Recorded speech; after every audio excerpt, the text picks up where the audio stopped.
ආදරෙන් පිළිගන්නවා.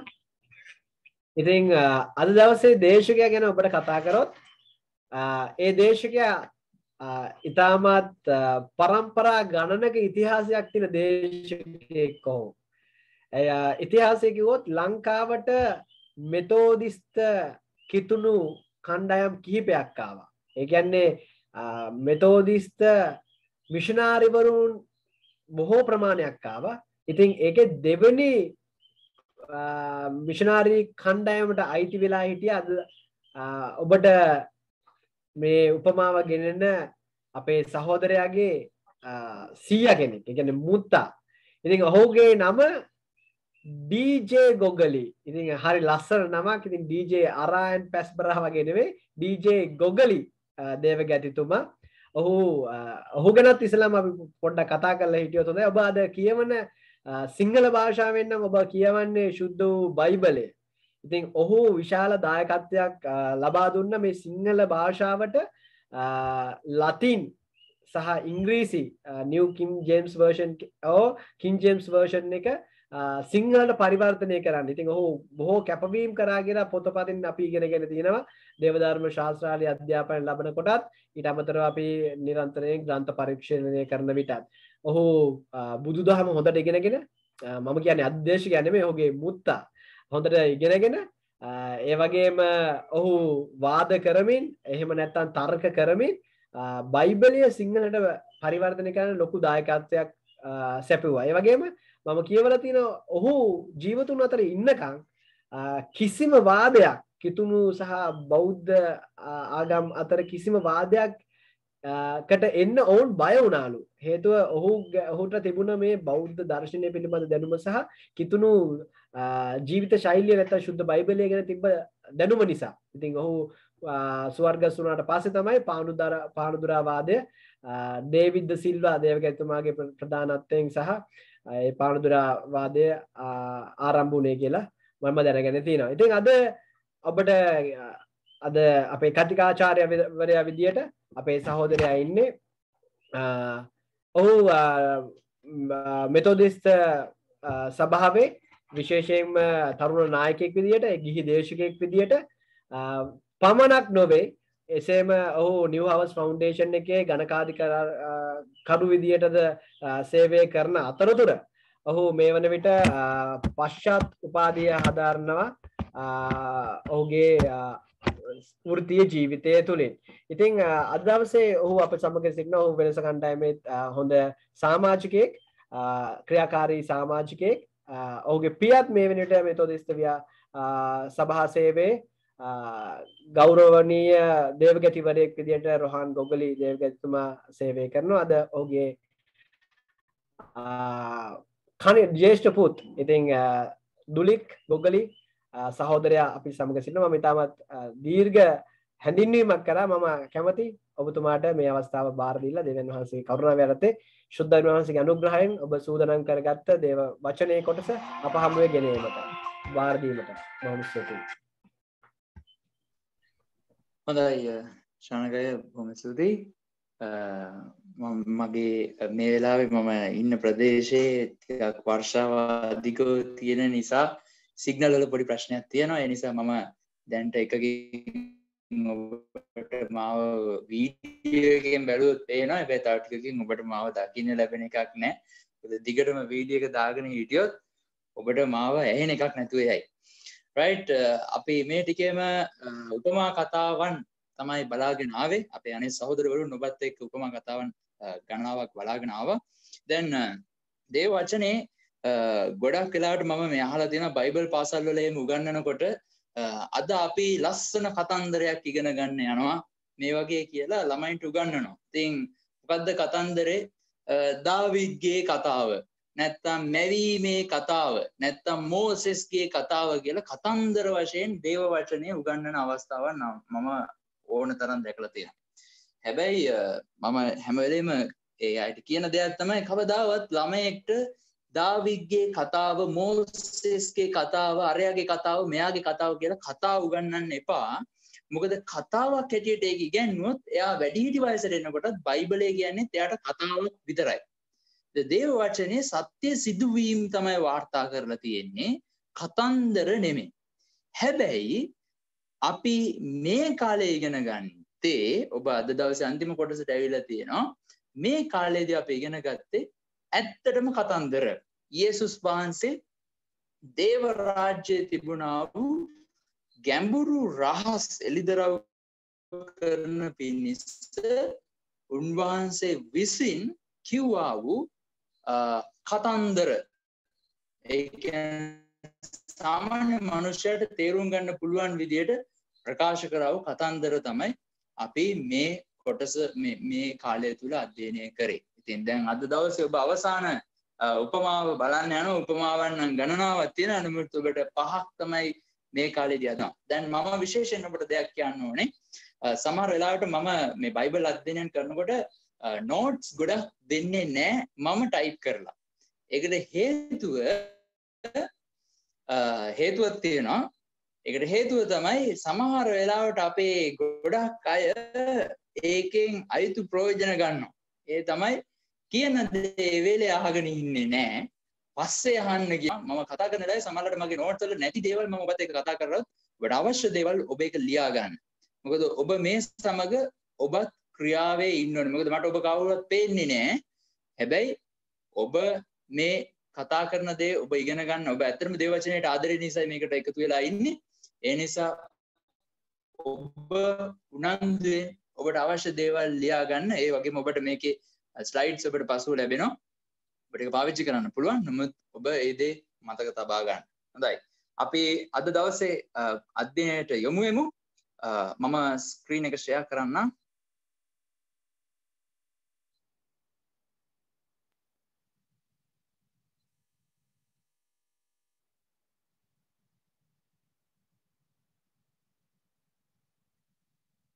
right.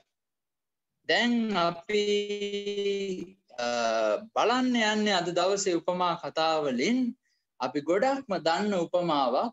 ඒ තමයි ධනපතියා සහ ලාසරුස් කියන ටිකක් විශේෂ උපමාවක්. ඒකට හේතුව තමයි යේසුස් වහන්සේ ප්‍රකාශ කරා වූ උපමා වලින්, යේසුස් වහන්සේ කිව්ව උපමා වලින් නම පාවිච්චි කරලා කියපු එකම උපමාව මේ උපමාව. මේක විශේෂ දෙයක්.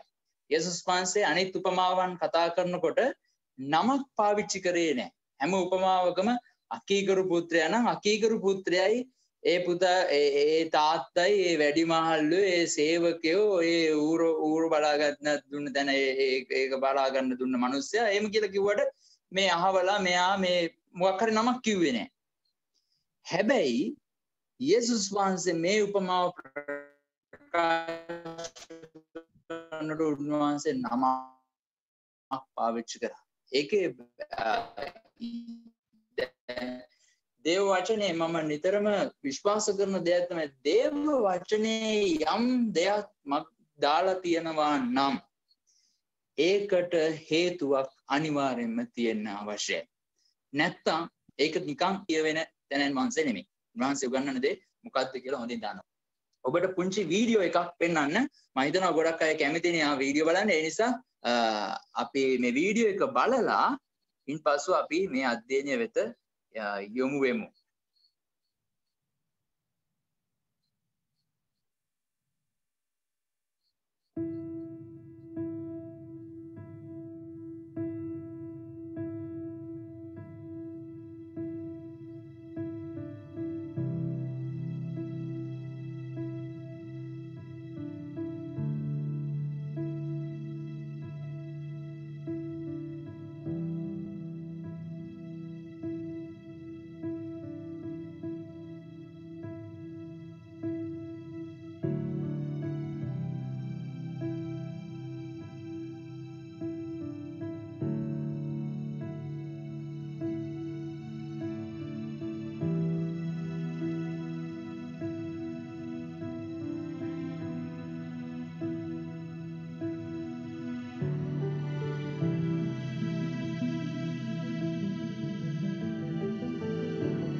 හොඳයි. අපි දැන් බලමු මේ උපමා කතාව තුළින් යේසුස් වහන්සේ අපිට මොනවද කියලා තියෙන්නේ කියන එක. පළමුව මම කැමති මේ උපමා කතාව කියන වෙලාවේදී බයිබලයේ අපිට දකින්න පුළුවන් කවුද එතන හිටියේ කියලා. විශේෂයෙන් පෙන්නලා දීලා තියෙනවා. ඔබ මේ ලූක්තුමාගේ සාරාංශය 16 වෙනි පරිච්ඡේදයේ ආරම්භයේ ඉඳලා කියවොත් යේසුස් වහන්සේ ආරම්භයේදී වංචනික ගබඩාකාරයාගේ උපමාව කියනවා. ඉන්පසු ධනය ගැන කතා කරනවා. ඒ කතා කරන වෙලාවේදී අපි දකින ප්‍රධාන වශයෙන් පළවෙනි උපමාව කතා කරනකොට යේසුස් වහන්සේ ශ්‍රාවකයන්ට කතා කරා. සහ දෙවැනි අවස්ථාව දෙවැනි කොටසට එනකොට අපි දකිනවා ඒ ස්ථානයේ පරිසවරු නැත්නම් විනයදරයන් මේ අය ඒ ස්ථානයේ හිටිය බව. ඒ වගේම තමයි මේ උපමාවේ චරිත හතරක් කතා කරනවා. එකක් තමයි ධනවතා, අනෙක් තැනැත්තා ලාසරස් කියන සිඟමන් යදින්නා, ඒ වගේම ආබ්‍රහම් පියාණන් සහ මේ ධනවතාගේ සහෝදරයන් ගැන අපිට දකින්න ලැබෙනවා. දැන් මේකෙන් ආබ්‍රහම් පියාණන් ගැන සහ ධනවතාගේ සහෝදරයන් ගැන අපි වැඩි ලොකු අවධානයක් දෙන්න යන්නේ නැහැ. නමුත් මෙතන ධනවතා සහ ලාසරස්ගේ ජීවිතය තුළින් අපි යම් දේවල් කීපයක් බලන්න යනවා. මේ ධනවතා ගැන දේව වචනේ සඳහන් වෙනවා. ඔහු අගනා නිල වස්ත්‍ර ඇඳගත් මිනිසෙක්. ඔහු ගොඩාක් සැප පහසුකම් ලැබපු කෙනෙක්. ඒ වගේම තමයි ඔහුව මරුණම භූමදානය කරා කියලා කියනවා. මේක වැදගත් දෙයක් ඔබට මතක තබා ගන්න. අපි ඒක අධ්‍යයනය කරන වෙලාවේදී බලන්න යනවා. ඒ වගේම තමයි ඔහු ආත්ම භවනයේ වද විදිමින් හිටිය බව දේව වචනේ යේසුස් වහන්සේ කියනවා. ලාසරස් කියන සිඟමන් අදින්න ගැන ඔබ බැලුවොත් ඒකේ කතා කරනවා මේ ධනවතාගේ නිවස ඉස්සරහා හැමදාම උදේට දොරටුව ළඟ ගෙනත් දාපු මිනිහෙක්. ඔව් ඇඟ පුරාම තුවාල වලින් පිරිච්ච කෙනෙක්. ඒ වගේම ධනවතාගේ කෑම මේසෙන් වැටුණු ආහාර කැබලි කන්න ඔහුට ඔහු ඒකට උනත් කැමති වුණා වූ කෙනෙක්. ඔහුගේ තුවාල ඇවිල්ලා බල්ලෝ ලේවක්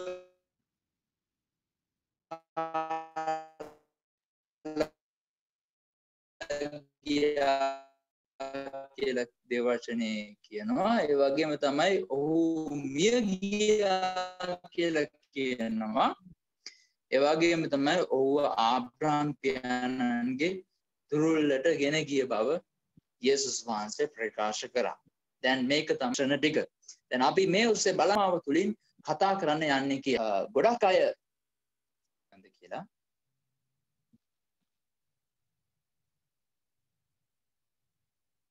අපේ සහෝදරේ කාට හරි පුළුවන්ද කියන්න මම කියන දේවල් පැහැදිලි වැහෙනවද කියලා? ඔව් දැන් ඕකේ. සහෝදර පැහැදිලි වැහෙනවා අපිට. හරි ඕකේ. දැන් ගොඩක් අය මගෙන් ප්‍රශ්නයක් අහලා තියෙන දෙයක් තමයි ධනවතා අපායට යන්නත් ඒ දුප්පත් මිනිසයා ස්වර්ග රාජ්‍යයට යන්නත් හේතුව ඔහුගේ දුප්පත්කමද නැත්නම් ධනවතාගේ ධනය රැස් කිරීමද හේතුව වෙන්නේ කියන එක. මම ඔබට කියන්න කැමති මම විශ්වාස කරන්නේ නැහැ ධනවතා අපායට ගියේ ඔහුගේ තියෙන ධනය නිසා කියලා. මොකද ඒකට හේතුව මේ උපමාවේ යේසුස් වහන්සේ අරගත්ත ආබ්‍රහම් පියාණන් ඔහු ඒ කාලේ හිටියා වූ ධනවත්ම මිනිසෙක් බව දේව වචනේ සඳහන් කරලා තියෙනවා.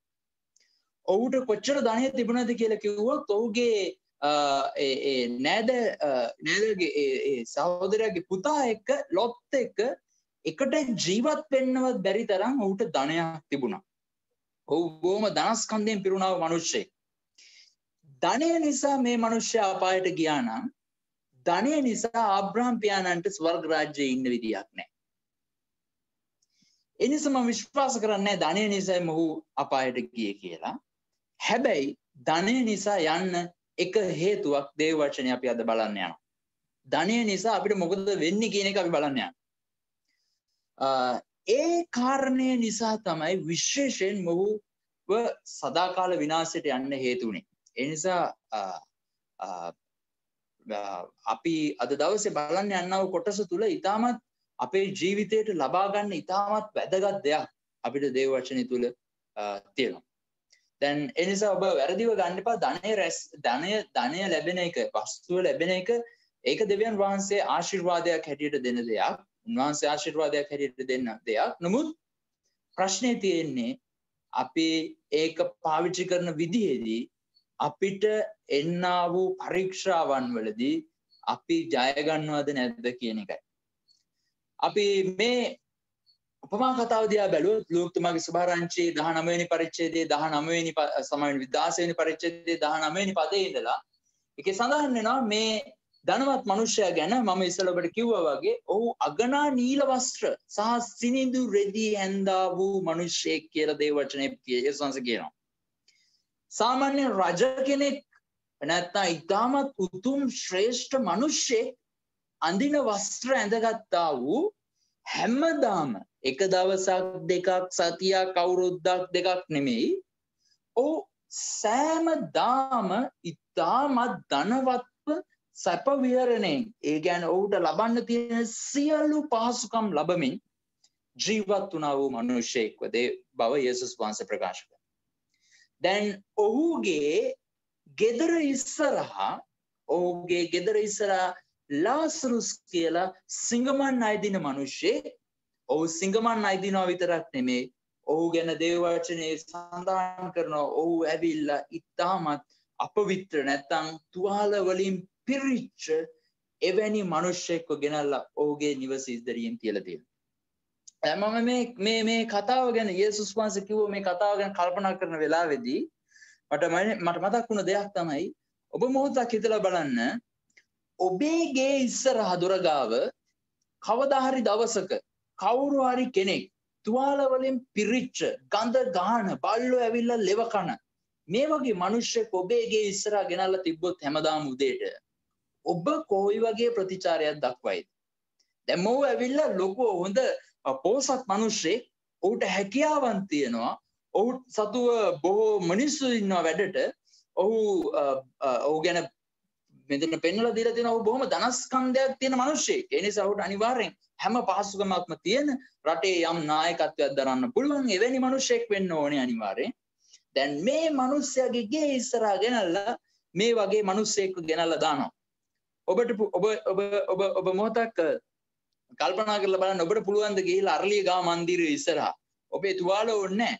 ඔබ නිකන් ගිහිල්ලා අරලියගහ මන්දිරය ඉස්සරහා දොර ඉස්සරහා ගේට් එක ගාව ගිහිල්ලා පුළුවන් නම් සිංගමන්නයි දින්න ඕනෙත් නැහැ. නිකන් බිම වාඩි වෙලා ඉන්න පුළුවන් ද කියලා ඔබ පරීක්ෂා කරලා බලන්න. කවදාවත් ඒකට අවස්ථාවක් ලැබෙන්නේ නැහැ. හැබැයි මේ ධනවත් මිනිසයා ඔහු මේ ධනවත් මිනිසයා ඔහු ඇවිල්ලා මේ ස්ථානයේ මොනවාද මේ පොසත් මිනිසයාගේ ගෙදර ඉස්සරහා ඉන්නකොට ඒ ධනවත් මිනිසයා ඔහු එලවන්න කටයුතු කරේ නැහැ.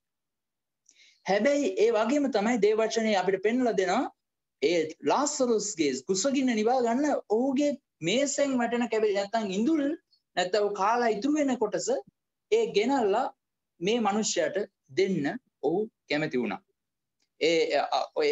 මොකද ලාසරුස් කැමති වුණා ඒක හරි ඔහු කන්නම් කියලා. දැන් මෙවැනි මිනිහෙක් ගැන අපි බැලුවොත් තමන්ගේ ගේ ඉස්සරහ ඇවිල්ලා මේ වගේ සිංගමන් යදින මිනිහෙක්ව ගෙනල්ලා දාගෙන එයා හිටියත් මොනවද කියන්නේ නැහැ එහෙම කියලා දැක්කොත් බාහිරින් මිනිස්සුන්ට පේන්න පුළුවන් සමහරලට මේ ධනවත් මිනිහයා බොහොම හොඳ කෙනෙක්. ඔහුගේ ගේ ඉස්සරහ ඇවිල්ලා ඉන්න කෙනා වෙලවලවත් නැහැ. ඒ මිනිස්සයා ඇවිල්ලා ඉන්නවා. ඔහු බොහොම ධනවත් වුණාට ඔහු යම් හොඳ ගුණාංගයක් දකින්න පුළුවන් කියන එක සමහර විට දකින්නේ නැති. මොකද යේසුස් වහන්සේ ඔබ මේ උපමාවට කලින් කොටස කියවන මේ උපමාව යේසුස් වහන්සේ කියන කලින් කොටස ඔබ කියවන යේසුස් වහන්සේ එතන කතා කරන පරිසවරුන්ට ඔබ සමහරවිට දෙවියන් වහන්සේ ඉදිරියේ ඔබේ ජීවිතේ හරි නැහැ. ඔබේ ජීවිතේ දෙවියන් වහන්සේ ඉදිරියේ ඊටමත් අන්ධකාරයේ ජීවත් වෙන්නේ. නමුත් ඔබ බාහිරින් මිනිසයන්ට පෙන්නනවා ඔබ බොහොම හොඳ සිල්වත් මිනිසු කියලා. යේසුස් වහන්සේ ඒ කොටස කියලා ඉවරලා තමයි මේ උපමාවට ඊළඟට එන්නේ. දැන් මේ විදිහට සැලකුවා ලාසරුස් ඔහුගේ නිවස ඉදිරියේ හිටියා. ඔහු තුවාල වලින් පිරුණු ඒ බල්ලු පවා ඇවිල්ලා ලෙව කෑවා වූ මිනිස්සෙක්.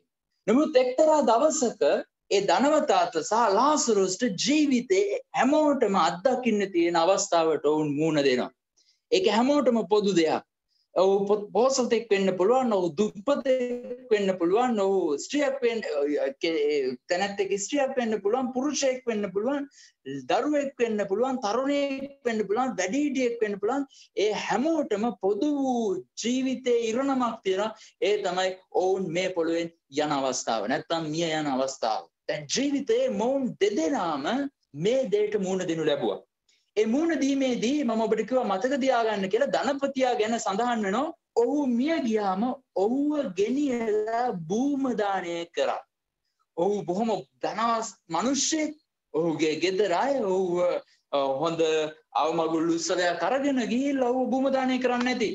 හැබැයි මේ දුප්පත් මිනිහයා ගැන ඒ වගේ සඳහනක් යේසුස් වහන්සේ කරේ නැහැ. සමහර වෙලාවට ඔහු මිය ගියාම ඔහුට ඒ වගේ ලොකු අවමගුල් උත්සව තියන්න කවුරු ඉතින් නැතුව ඇති. ඔහු නිකම්ම ගිහිල්ලා භූම දානය කරලා දාන්නේ. නමුත් ඔවුන්ගේ ජීවිතයේ පොළවේදී ඔවුන් අතර තිබුණු පරතරයට වඩා ඔවුන්ගේ මරණයෙන් පස්සේ අපි දකිනවා දේව වචනේ ඔවුන් අතර තිබුණා පරතරය වැඩි වන බව දේව වචනේ පෙන්වලා දෙනවා. මොකද මියගිය අයගෙන් මේ දුප්පත් ලාසරුස් ඒ සිංගමන් අයදමින් සිටි ලාසරුස් ඔහු දෙවියන් වහන්සේගේ රාජ්‍ය වෙතටත් ඒ වගේම තමයි මේ ධනවන්ත මිනිසයා අපායටත් යන්න සිද්ධ වෙනවා. දැන් මෙතනදී අපි දකිනවා ඒ ධනවත් මිනිසයා ඔහු ආත්ම භවනේ වද විඳිමින් ඇස් ඔසවා බැලූ කල ඔහු ආබ්‍රාම්ගේ තුරුල්ලේ වුන් ලාසරුස් දැක්කා කියලා දේව වචනේ කියනවා. දැන් මේකෙන් ඔබ වැරදිව ගන්න එපා. අපායට ගියොත් අපායේ ඉඳලා ස්වර්ග රාජ්‍යය දිහා බලන්න පුළුවන් කියලා. යේසුස් වහන්සේ මෙතන අපිට ගැඹුරු රහසක් එළිදරව් කරන්න අවශ්‍ය නිසා උන්වහන්සේ මේ දේ පෙන්වලා දීලා තියෙනවා. මෙතන විශේෂයෙන් යේසුස් වහන්සේ පාවිච්චි කරන්නේ ආත්ම භවන කියන වචනය.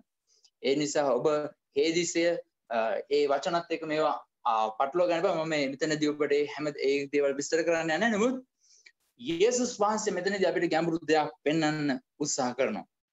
ඔහු ඒ ආත්ම භවනේ ඔහු අද විඳින්මින් ඉන්න වෙලාවේ ඔහු දකිනවා ලාසරුස් ඒ ඔහුගේ ගේ ඉස්සරහා හිටිය මිනිසයා ඒ අපවිත්‍රතාවයේ හිටිය මිනිසයා ඔහු ඒ දැන් ආබ්‍රාම් පියාණන්ගේ තුරුල්ලට වෙලා ඔහු ඊටාම සතුටෙන් ඉන්නවා. ඒ වෙලාවේ ඔහු මොරගසලා කියනවා. ඔහු කෑ ගහලා කියනවා ආබ්‍රාම් පියතුමනි කරුණා කරලා මේ ලාසරුස්ගේ ඇඟිල්ලේ වතුර ටිකක් ගාලා ගෙනල්ලා මගේ දිවේ තියන්න කියලා. දැන් ඔබ මොහොතක් කල්පනා කරලා බැලුවා නම් මේ ලාසරුස් ගැන දේව වචනේ මුලින් සඳහන් කරේ ඔහු ඇවිල්ලා තුවාල වලින් පිරුණා වූ මිනිස්සෙක්. ඒ පොසත් මිනිස්සයා දැක්ක ඒ ලාසරුස් ඇවිල්ලා තුවාල වලින් වන වලින් පිරුණා වූ කෙනෙක්. දැන් ඔහු කොච්චර ඔහුගේ ජීවිතේ ඔහු කොච්චර වේදනාවකට පත් වුණාද කියන එක දේව වචනේ පෙන්වලා දීලා තියෙනවා. ඒ තමයි ඒ තුවාල වලින් පිරීලා හිටපු ඒ මිනිස්සයාගේ ඇඟිල්ලේ වතුර ටිකක් ගාලා ඒක ඇවිල්ලා මගේ දිවේ තියන්න කියලා කියන්න තරම් ඔහුගේ හදවත ඒ තරම් පල්ලෙහාට එන්න වුණා. මොකද ඔහුගේ ජීවිතේ ඔහු කවදාවත් හිතුවේ නැති විදිහට ඔහු ඒ ආත්ම භවනය තුල වද විඳීමට ලක් වුණා. ඔහු කවදාවත් ඔහුට එවැනි තත්ත්වයක් තිබුණේ නැහැ මේ පොළොවේ ඉන්න කාලේ. මේ පොළොවේ ඉන්න කාලේ ඔහු හොඳ සැපට ජීවත් වුණා වූ මිනිහෙක්. නමුත් දැන් ඔහු දෙවියන් වහන්සේගෙන් ඈත් වීම නිසා ඔහු දැන් වඳ විඳින්මින් ඔහු ඉල්ලීමක් කරනවා. අනේ අර තුවාල ගෑවිලා හිටපු මිනිස්සයා තුවාල වලින් පිරීලා හිටිය මිනිස්සයා තමයි. ඒ දැන් ඔහු හොඳට ඉන්නවා. අනේ ඒ මිනිස්සයාට කියන්න මට වතුර ටිකක් ගෙනත් දෙන්න නෙමෙයි ඇඟිල්ලේ වතුර ටිකක් ගාලා ඒ ඇඟිල්ල ගෙනල්ලා මගේ දිවේ තියන්න. වතුර බින්දුවක් දෙන්න නෙමෙයි වතුර කෝප්පයක් ගෙන්න නෙමෙයි ඇඟිල්ලෙන් වතුර ටිකක් ගෙනල්ලා මගේ දිව තෙමන්න ඔහුට කියන්න කියලා ඔහු ඉල්ලීමක් කරනවා. එවැනි දරුණු වේදනාවක් ඔහුට ඔහු මුහුණ දුන්නා. නමුත් අපි දකිනවා අබ්‍රහම් කියනවා ඔබ මේ පොළොවේ ඉන්නකොට ඔබට හොඳට හැම සැපක්ම තිබ්බා. නමුත් ලාසරුස්ට එහෙම තිබුණේ නැහැ. හැබැයි දැන් ඔහු මෙහි සැනසෙල්ලේ ඉන්නවා. නමුත් ඔබ දුක් විඳිනවා. ඒ විතරක් නෙමේ ඔබ සහ අපි අතර කිසිම සම්බන්ධතාවයක් තියන්න බෑ. මොකද ඔබ මේ පොළොවේදී ඔබ කරන්නා වූ දේවල් මත ඔබව දෙවියන් වහන්සේගේ රාජ්‍යයට යනවද නැද්ද කියන එක මරණයෙන් පස්සේ තීරණය කරන්න බෑ. මේක හොඳින් ඔබ හැමකම් දෙන්න. ඔබ කවුරු හරි කෙනෙක් හිතනවා නම් මම මේ පොළොවේ තව ගොඩාක් කල් ඉන්නවා. මම මේ ඉන්න මුළු කාලය තුල මට කරන්න තියෙන ඔක්කොම ජහජරා වැඩ ටික කරලා අන්තිම මොහොතේ මම යේසුස් වහන්සේව පිළි අරගෙන ස්වර්ග රාජ්‍යයට යනවා කියලා ඔබට කියන්න බෑ ඔබේ ජීවිතය අවසන් වෙන්න යන්නේ කොයි වෙලේද කියලා. ඔබ නිකන් හෝ එක ක්ෂණිකයකින් මැරිලා වැටුනොත් ඔබ යේසුස් වහන්සේ තුල සිටින කෙනෙක් නෙමෙයි නම් ඔබ යන්න තියෙන තැන ඔබට වෙනස් කරන්න බෑ. මොකද ඔබට නැවත එතෙන්ට ගිහිල්ලා සමාව අරගෙන ආපස්සට ආපහු යන්න අවස්ථාවක් ලැබෙන්නේ නැහැ. දේව වචනේ අපිට පෙන්වලා දෙනවා. යේසුස් වහන්සේව නොදැන මිය යන මිනිසයන්ට වෙන්න යනා වූ විනාශය කොයි වගේද කියලා.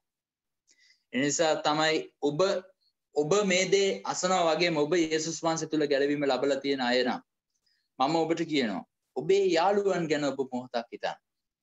ඔබ අවට සිටින අය ගැන මොහොතක් හිතන්න. සමහරවිට ඔබේ ගෙදර අය වෙන්න පුළුවන්. ඔබ මොහොතක් හිතලා බලන්න. ඔවුන් යේසුස් වහන්සේව දන්නේ නැත්නම් දවසක ඔබ ඉදිරියේ ඔබේ ඇස් ඉදිරියේ ඔවුන්ව ගිනිවිලට හෙලන්න යනවා.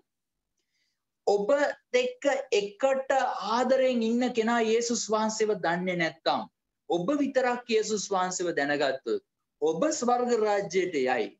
හැබැයි ඔබ ස්වර්ගයට ගියයි කියලා ඔබේ යාළුවවත් ඔබේ ආදරය කරන කෙනාවත් ඔබත් එක්ක ස්වර්ග රාජ්‍යයට අරගෙන යන්නේ නැහැ. මොකද ඒකට හේතුව තමයි දෙවියන් වහන්සේට ඉන්නේ දරුවෝ දෙවියන් වහන්සේට මුණුබුරෝ නැහැ. මම ඔබට කිව්ව දේ මම පැහැදිලි කරන්න. දෙවියන් වහන්සේට ඉන්නේ දරුවෝ. ඒ කියන්නේ ඔබ සහ මම, ඔබ සහ මගේ හිතවත් අය අපේ යාළුවනේ කියලා දෙවියන් වහන්සේ දේව රාජ්‍යයට ඕන්න කැඳවන්නේ නැහැ. මොකද උන්වහන්සේගේ දරුවා මම නම් මගේ හිතවතෙක් ස්වර්ගයට ගන්නවා නම් ඒ මුණුබුරෙක් වෙන්න ඕන. මුණුබුරවත් නැත්තම් ඒකට සම්බන්ධ වෙලා හිටිය කාවවත් යේසුස් වහන්සේ දේව රාජ්‍යයට කැඳවන්නේ නැහැ. යේසුස් වහන්සේ කැඳවන්නේ දෙවියන් වහන්සේගේ දරුවන් පමණයි. මේක විශේෂයෙන් මතක තියාගන්න. ඒ නිසා ඔබත් එක්ක ආශ්‍රය කරන අය ගැන ඔබ යාඥා කරන්න. ඔවුන්ට සුභාරංචිය දෙන්න. නැත්තම් ඔවුන් දවසක මේ වේදනාව විඳින්න යනවා. දැන් අපි බලමු ඇයි මේ ධනවත් මිනිසයා මේ වේදනාවට පත් උනේ. මම ඔබට කිව්වා මම විශ්වාස කරන්නේ නැහැ මේක ඔහුට ධනෙ තිබුණු නිසා කියලා. හැබැයි මම ඔබට කියන්න කැමති මෙතන අපි දකින්න යන විශේෂ දෙයක් ඔහු ප්‍රකාශ කරා වූ ඒ ප්‍රකාශනය ඔස්සේ බලන්න ඒ ප්‍රකාශනය යේසුස් වහන්සේ ප්‍රකාශ කරේ ඇයි මොහුව ඒ විනාශයට යොමු කරන්න හේතුුනේ මේකයි කියන එක. එවිට ධනවතා කතා කරලා කියනවා එසේනම් පියතුමනි මගේ සහෝදරයෝ 5 දෙනෙක් ඉන්නවා. දැන් මේ වචනේ දිහා ඔබ බැලුවොත් අපි දකිනවා මේ ධනවත් මිනිසයාගේ ජීවිතේ දැන් අනේ ආබ්‍රහම් පියතුමනි මේ වගේ තැනක් තියෙනවා කියලා මේ ලෝකයේ මිනිසයන් දන්නේ නැහැ. ඔබතුමා පුළුවන් නම් ලාසරස්ව යවන්න මේ ලෝකේ ඉන්න මිනිස්සු මෙතෙන්ට එන්න එපා කියලා ඔවුන්ට කියන්න කියලා යවන්න මේ මිනිස්සු ඇවිල්ලා වේදනාව විඳී කියලා ඔහු කිව්වේ නැහැ. ඔහු අපායේදීත් ඔහු නැවත වතාවක් ඔහු සීකරේ. මට ගෙදර 5 දෙනෙක් ඉන්නවා. මගේ අය ඉන්නවා. මම කියනා වූ දේ ඔහුට ඒ ස්ථානයේදීත් මතක් වෙනවා. මගේ කට්ටියක් ඉන්නවා. මගේ කට්ටියව මෙතෙන්ට එන්න යනවා. අනේ ඔබ පුළුවන් නම් ලාසරස් වෙතෙන්ට යවන්න කියලා.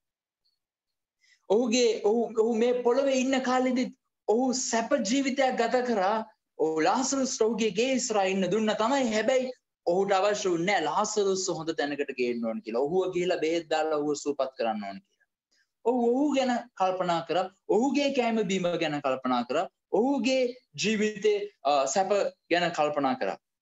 හැබැයි දැන් ඔහු මේ ස්ථානයට ආවම ඔහු දැන් කල්පනා කරනවා මගේ සහෝදරයෝවත් අඩුම තරමේ මෙතනට එන්නේ නැතුව ඔවුන්වත් යවන්න ඕන කියලා. දේවරාජ්‍යයට. නමුත් ඒ වෙලාවේදී ආබ්‍රහම් පියාණන් ඔහුට උත්තරයක් දීලා කියනවා මෝසෙස් සහ දිවසිවරුන් ඔවුන්ට ඉන්නවා. ඔවුන් කියන දේ ඇහුවා. දැන් මේ වචනය කියන වෙලාවේදී මේ පොසත් මිනිසයා ඔහු ප්‍රකාශ කරන ප්‍රකාශනයේ දිහා ඔබ බැලුවොත් ඔහු කතා කොට එසේ නොවේ කියන වචනය ඔහු පාවිච්චි කරනවා. ඔහු එසේ නොවේ කියලා ප්‍රතික්ෂේප කරේ මොකක්ද?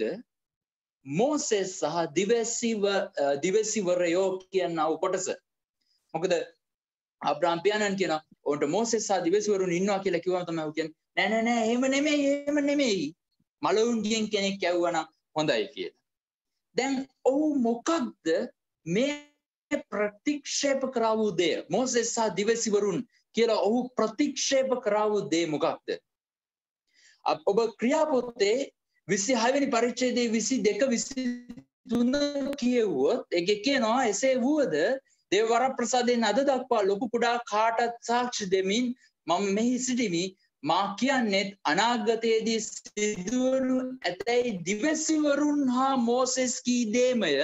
එනම් ක්‍රිස්තුස් වහන්සේ දුක් විඳින්න ඕනෑ බවත් සෙනගට හා විජාතීන්ට ආලෝකය ප්‍රකාශ කිරීම සඳහා සියල්ලන්ට පළමුවෙන් උන්වහන්සේ මලවුන්ගෙන් උත්ථාන වෙන්න ඕනෑ බවත්ය. කෙටියෙන් කිව්වොත් දිවසාවලිය සහ මෝසෙස් කියලා කියන්නේ යේසුස් වහන්සේව නියෝජනය කරන්නේ. ඔබට යේසුස් වහන්සේගේ අන්වසක් වීම ගැන ඔබ කල්පනා කරොත් ඒ ස්ථානයේ අපි දකිනවා යේසුස් වහන්සේගේ අන්වසක් වීමේදී යේසුස් රූප විපර්යාසයේදී යේසුස් වහන්සේ දෙපස දෙදෙනෙක් ඇවිල්ලා හිටියා. එක්කෙනෙක් මෝසෙස්, එක්කෙනෙක් එලියා. එලියා නියෝජනය කරන්නේ දිවසාවලිය, මෝසෙස් නියෝජනය කරන්නේ ව්‍යවස්ථාවලිය. ඒ දිවසාවලිය සහ ව්‍යවස්ථාවලිය දේව වචනේ පරණ ගිවිසුමේ ව්‍යවස්ථාවලිය හා දිවසාවලිය කියන මේ කාරණා දෙක සම්පූර්ණ කරන්නේ යේසුස් වහන්සේ. ඒ නිසා මේ මිනිසයා ඔහු මෝසෙස් සහ දිවසාවලිය ප්‍රතික්ෂේප කරනවා නම් ඔහු ප්‍රතික්ෂේප කරන්නේ වෙන දෙයක් නෙමෙයි යේසුස් වහන්සේව. ඔහු යේසුස් වහන්සේ ප්‍රතික්ෂේප කිරීමේ ප්‍රතිඵලය තමයි ඔහුට සදාකාල ජීවනය අහිමි වුණා. ඔහු මේ පොළොවේ ඉද්දී ඔහුට තිබුණා වූ ධනය නිසා ඔහුට ඔහුගේ ජීවිතය අහිමි වුණා වූ දේ තමයි යේසුස් වහන්සේ. මේකයි ඔබට කිව්වේ ධනවත් වීම ස්වර්ග රාජ්‍යයට යෑමට බාධාවක් නෙමෙයි. ධනවත් වීම තුළින් ඇතිවෙනා වූ බාධාව තමයි ඔවුන්ට අහිමි වෙනවා යේසුස් වහන්සේව. ආබ්‍රහම් ධනවත් වුණාම ආබ්‍රහම් දෙවියන් වහන්සේවත් ඇරලා කියන්නේ.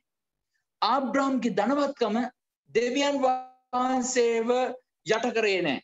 දෙවියන් වහන්සේ ආබ්‍රහම්ගේ ධනවත්කම යට වුණා මිසක් දෙවියන් වහන්සේව ආබ්‍රහම්ට ධනය නිසා යට කරන්න බැරි ඔහු කරේ නැහැ. ඔහු දෙවියන් වහන්සේට විශ්වාසවන්ත වෙටි. ඔහුට එකම පුතා දෙන්න කියලා කිව්වම ඔහු ඒකට එකඟ වුණා.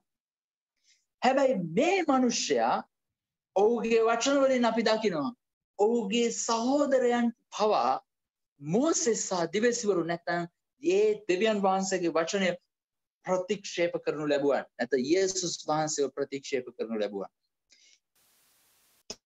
ඒ නිසා ඔහුට සිදු වෙනවා ඔහුගේ ජීවිතේ අවසන් කරනකොට ඒ දෙවියන් වහන්සේගෙන් ඈත්වීම ප්‍රතිඵලය ලෙස ඔහුට සදාකාල විනාශයට යනවා. ප්‍රේමවත් සහෝදර සහෝදරිය ඔබ මේ රාත්‍රියේ මේ වචනේ අසන අය මම ඔබට කියනවා ඔබ මේ දේ ලබලා තියෙනවා. ඔබ ගැන දෙවියන් වහන්සේට ස්තුති වේවා. හැබැයි ඔබට මම කියන ඒ වගේම තමයි ඔබ අනිත් අය ගැන යාඥා කරලා ලැබුණොත් යේසුස් වහන්සේ ගැන කියන්න. මට මතකයි එක්තරා අවස්ථාවක මම ත්‍රිකුණාමලේ ප්‍රදේශයට යන වෙලාවක මම බස් එකේ නැග්ගාම එක සහෝදරයෙක් ඒ බස් එකට නැග්ගාට මේ ගලක් කොන්ක්‍රීට් ගලකට මිටියෙන් ගහන වෙලාවේ පුංචි කුඩවල් 12ක් ඔහුගේ හැකට ගිහිල්ලා තිබුණා. කෙනා ඔහුගේ ඒ ඇහැ පේන්නේ නැතුව යන්න පටන් අරන් තිබුණා. ඉතින් ඔහු ත්‍රිකුණාමලයේ ප්‍රදේශයේ ඉඳලා මේ කොළඹට ඇවිල්ලා තිබුණා. කෙනෙක් එක දේව යතිවරයෙක්ට කියලා යාඥා කරගන්න. ඒ අනාතර වාරයේ තමයි ඔහු මට හම්බුනේ. ඉතින් සාමාන්‍යයෙන් බස් එකේදී කවුරු ගොඩක් අය මාත් එක්ක කතා කරන්නේ නැහැ. මොකද මගේ පාට නිසා වෙන්නේ නැති ගොඩක් අය බයයි කතා කරන්න. හැබැයි ඒ කතා කරන වෙලාවෙදී මම ඔහුට යේසුස් වහන්සේ කියන කිව්වා. මොකද ඔහු බෞද්ධ කෙනෙක්. ඔහුට කවුරුද කියලා අන්න අරහේ සුව වෙනවා. වගිය සුව වේ කියලා නමුත් මොකද දෙයක් ලැබිලා තිබුණේ නැහැ. නමුත් ඔහු කිව්වා මම ආසයි යේසුස් වහන්සේ ගැන දැනගන්න කියලා. ඉතින් මම ඔහුට යේසුස් වහන්සේ ගැන කතා කරා. කතා කරලා මම ඔහුට කිව්වා ලබන ඊදිරියදා ඔබ එන්න මෙන්න මේ දේවස්ථානයට අපි එහෙ ඉන්නවා. ඔබට යාඥා කරන්න දෙවියන් වහන්සේ ඔබ සුව කරනවා කියලා මම විශ්වාස කරනවා. ඒ නිසා එන්න කියලා. ඉතින් මට ඔහුට එච්චරයි පණිවිඩය කියන්න ලැබුණේ. එහෙම මට නිින්ද ගියා. මම ඇස් දෙක අරලා බැලුවා. ඔහු බැහැලා ගිහලා. ඔහු ඊළඟ දවසේ ඒ සතියේ ඉරිදා මම මේ ප්‍රදේශයේ හිටියේ. ඔහු ආවේ කිව්ව දේවස්ථානයට මට ඒ වෙලේ මතක තිබුණෙත් නැහැ මෙවැනි සිදුවීමක් වුණා කියලා. යේසුස් වහන්සේව පිළිගත්තා. එදා දවසේ ඔහුට යාඥා කරන වෙලාවේ ඔහු එකපාරම ඇදගෙන වැටුණා. ඔහු ආය නැගිටිනකොට ඔහුගේ ඇහි පෙනීම නැති වෙලා තිබුණු පෙනීම නැවත 100% කොට ලැබිලා තිබුණා. ඔහු සුව වුණා. ඔහුගේ ගෙදර අය යේසුස් වහන්සේ පිළිගත්තා. ඔහුගේ නෑදෑයන් යේසුස් වහන්සේ වෙතට ආවා. ඒ ස්ථානයේ ලොකු වෙනසක් සිදු වුණු බව මට දැනගන්න ලැබුණා. දැන් මම තත්ත්වය දන්නේ නැහැ. නමුත් මම මේ ඔබට කියන්නේ මේට අවුරුදු කිහිපයකට කලින් වුණා වූ සිදුවීමක්. මම ඔබට කිව්වේ මේක මේ නිසායි ඔබට සමහරවිට ඔබට අවස්ථාව ලැබෙන්නේ බස් එකේ වෙන්න පුළුවන්.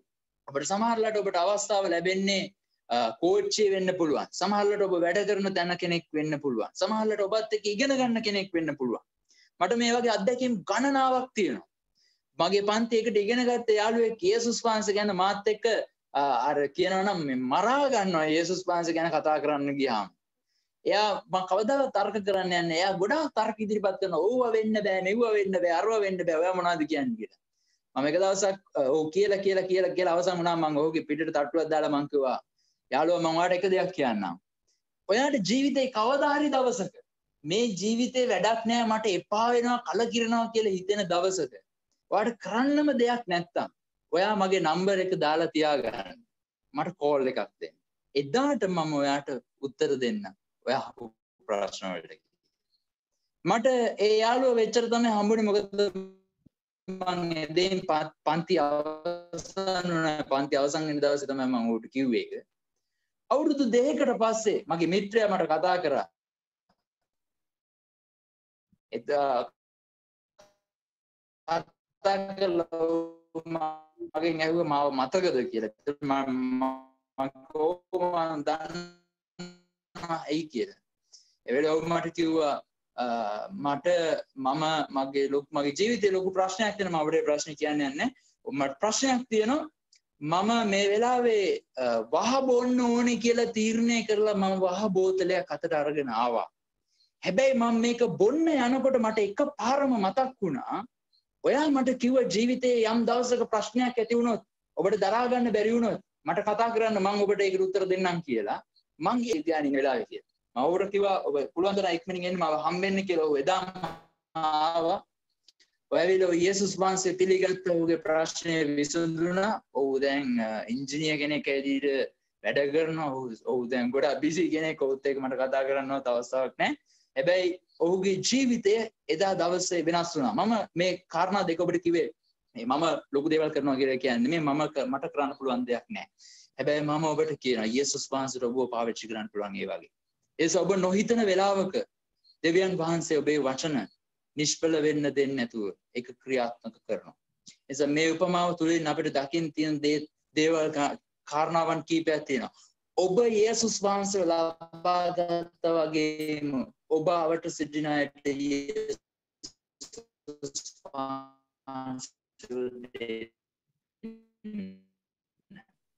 ඒ වගේම තමයි ඔබ යේසුස් වහන්සේ තුල ඉන්නකොට ඔබට දේවල් ලැබෙනකොට ඔබ ඉහළට යනකොට ඒ ඔබට දේ දුන්නා වූ යේසුස් වහන්සේව අමතක කරන්න එපා.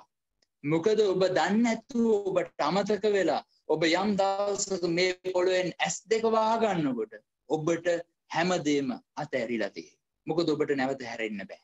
යේසුස් වහන්සේ ඔබට දෙන්නා වූ දේ ඔබ අල්ලගන්න. ඔබ මේ පොළොවේදී දුප්පත් වෙලා හිටියොත් ඒක කමක් නැහැ. දේව රාජ්‍යය ඔබව උසස් සම්දමින් පිළිගන්න යනවා. ඔබ උන්වහන්සේගේ දරුවෙක් හැටියට. දැන් මේ කතාව කිව්වම මම එක කොටසක් කිව්වේ නැත්තම් මේක සම්පූර්ණ දේව රාජ්‍යයට ගියා. කෙනෙක් කාන්න පුළුවන්. ඒකට එන ලාසරුස් දැන් පොසතානම් ඕකනම් හේතුව ඇයි ලාසරුස් ස්වර්ගේ රාජ්‍යයට ගියේ? එයා ගැන මොකුත් කියලා නැහැ. එයා ඉතින් දුප්පත් කියලා විතරනේ කියලා තියෙන්නේ කියලා. මම ඔබට කිව්වා මේ යේසුස් වහන්සේ උපමා කතා පාවිච්චි කරනකොට මේ නමක් පාවිච්චි කරලා කිව්වා එකම උපමාව මේ උපමාව කියලා. ඒ ලාසරුස් කියන නමේ තේරුම බැලුවොත් ඒකට පිළිතුරු තියෙනවා. ඒකේ තේරුම මහසේ මත යැපෙන්න. ලාසරුස්ට කිසි දෙයක් තිබුණේ නැහැ. හැබැයි යේසුස් වහන්සේ පෙන්වලා දෙන දෙවියන් වහන්සේ මත යැපෙන මිනිසයා, දෙවියන් වහන්සේගේ මිනිසයා ඔහුට දේව රාජ්‍ය හිමි වෙන්නේ නැහැ. ඔහු දේව රාජ්‍ය ලබන්නේ, ඔහු දේව රාජ්‍ය ලැබුවේ දෙවියන් වහන්සේ ඔහුට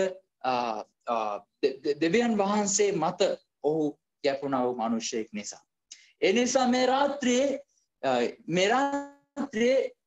දෙවියන් වහන්සේ ඔබට දෙවියන් වහන්සේ ඔබට මම විශ්වාස කරනවා උන්වහන්සේ ඔබට කතා තිබුණා නම් ඔබට මතක් කරනවා මම මෙන්න මේ කෙනා වෙනුවෙන් යාඥා කරන්න ඕනේ කියලා. ඔබ මේ වෙලාවේදී ඒක ප්‍රයෝජනෙට ගන්න. ඔබ යේසුස් වහන්සේ ඉදිරියේ කැප වෙන්න. මේ උපමා කතාවල අවසාන දවස අපි අද දවසේ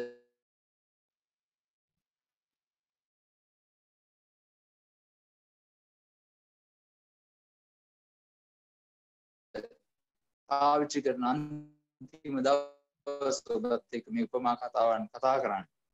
මම ඔබට ආරාධනා කරන්න කැමතියි. ඔබේ ජීවිතය කැප කරන්න. ඔබේ මිත්‍රයන් වෙනුවෙන් යාඥා කරන්න. ඔබේ මිත්‍රයන් වෙනුවෙන් ඔබ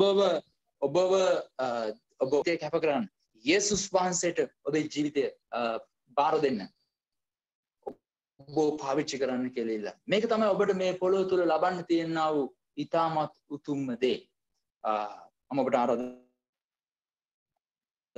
කරන්න කැමතියි.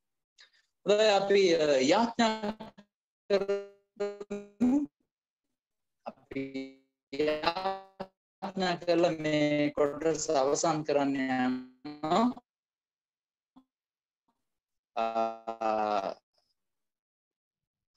අපි ඉන්පසු නැවත වතාවක් මම ශානක සහෝදරයාට මේ කොටස බාර දෙන්න කැමතියි. අපි මොහොතක් යාඥා කරමු. දයාවන්ත ස්වාමීනි ඔබ වහන්සේට අනේක වාරයක් ස්තුති කරනවා. ඔබ වහන්සේගේ රාජ්‍යයේ ගැඹුරු රහස් ඔබ වහන්සේ අපට එළිදරව් කර ඇති නිසා. ස්වාමීනි ඔබ වහන්සේ මේ පොළොව තුල සිටින කාලයේදී ඔබ වහන්සේගේ රාජ්‍යයට ඇතුල් වෙන පිණිස ඔබ වහන්සේ අපට විවිධ දේ ගැන හැම දෙයක් ගැනම ඔබ වහන්සේ අපට තේරුම් ගන්න කරුණා කර ඇති නිසා ඔබට ස්තුති කරනවා. ස්වාමීනි දැන් අපි ඔබ වහන්සේගේ හස්තයට මේ රාත්‍රියේ අපි සියලු දෙනාම බාර වෙනවා. නාසරේ යේසුස් වහන්සේගේ නාමයෙන් මේ රාත්‍රියේ මේ වචනේ ඇසුවා වූ ස්වාමීනි ඔබ වහන්සේට කැප වෙන්න හදවත තියෙනා වූ ඔබගේ දරුවන්ට ඔබ වහන්සේගේ කරුණාවත් ඔබගේ ආශිර්වාදයක් දුන්න මැනව. ස්වාමීනි ඔවුන් මත අත තැබුව මැනව. ස්වාමීනි ඔබ වහන්සේගේ ක්‍රියාව ඔවුන්ගේ ජීවිත තුළ අත්දකින්න දිව්‍යමය හමුවීම හමුවන පිණිස යාඥා කරනවා. ස්වාමීනි තව මනුෂ්‍යයන් ජීවිතේ කැප කරන්න කියලා ස්වාමීනි. ඔවුන්ගේ හදවත දෙවියන් ඔබට ස්තුති කරන මේ දරුවන් ගැන